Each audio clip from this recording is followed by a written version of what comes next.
nous sommes au terme d'une longue semaine de formation sur le marketing et la communication pour les services financiers digitaux. Et pour vous qui avez participé à la formation, quelles seraient notamment vos recommandations par rapport à d'autres institutions qui souhaiteraient bien sûr approfondir ou bien renforcer leurs capacités? Ça a été une très belle expérience. On était confronté à des cas pratiques, on était confronté à des mises en situation. J'ai particulièrement aimé l'expérience qui a consisté à sortir de la salle climatisée pour se rendre sur le soleil auprès de ceux-là qui sont nos clients. On a touché du doigt l'activité en elle-même. Il y a un bon équilibre entre la partie théorique et aussi la partie pratique. Et je dirais aussi qu'il y a un bon mixte des différents acteurs de l'écosystème. Donc ce qui a pu enrichir les débats et nous permettre quasiment de nous mettre en situation de marché. Tout à fait. Et peut-être à échelle réduite. On a eu la chance de rencontrer pas mal de nationalités ici. Et c'est bien, ça nous a permis aussi de partager les réalités des autres ailleurs, ce qui se fait ailleurs.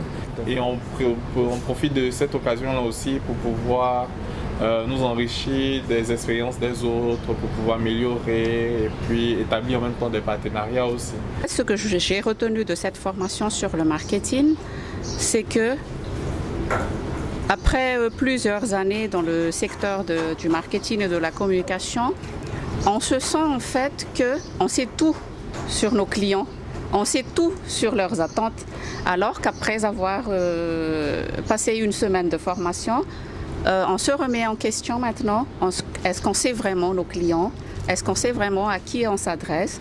Donc c'est vraiment très important de faire, je dirais, ce recyclage. Surtout, on parle d'un nouveau service de digitalisation actuellement. Il y avait vraiment une ouverture de moyens et de stratégies marketing qu'on nous a présenté pendant cette semaine. Je pense que l'un des points essentiels que personnellement je retiendrai de cette formation-là, c'est qu'il faut partir avec une certaine humilité, de se dire que le consommateur n'est pas complètement idiot.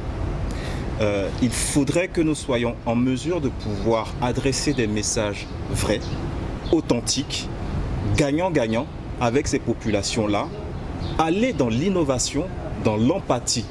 C'est ce que je retiens. Ça a permis des échanges très intéressants et instructifs qui aujourd'hui sont de haute facture et peuvent être maintenant, je dirais, ramenés à l'échelle réelle afin qu'on puisse en profiter.